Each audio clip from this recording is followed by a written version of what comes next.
Hello guys, in this video I will show you how to change the rims or the motor on a Wide Wheel Pro wheel.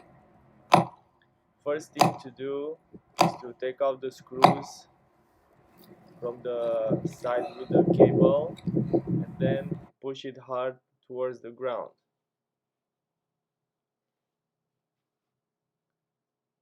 Like so.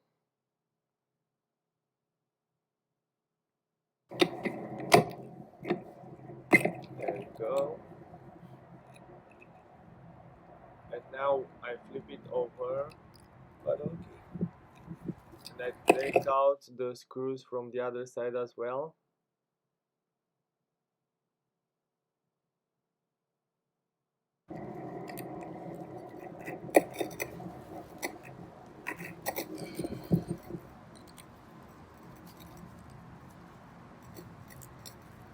After I take out the screws and the wheel comes up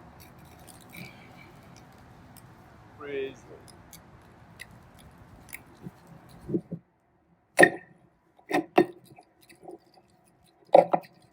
Like so.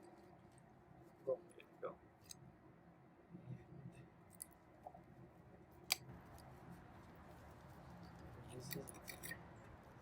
Yeah. I decided to make this video because I was trying to find something on YouTube and I couldn't find it. And I hope it's gonna be helpful for someone. Okay, thanks for watching, and see you next time. Bye bye.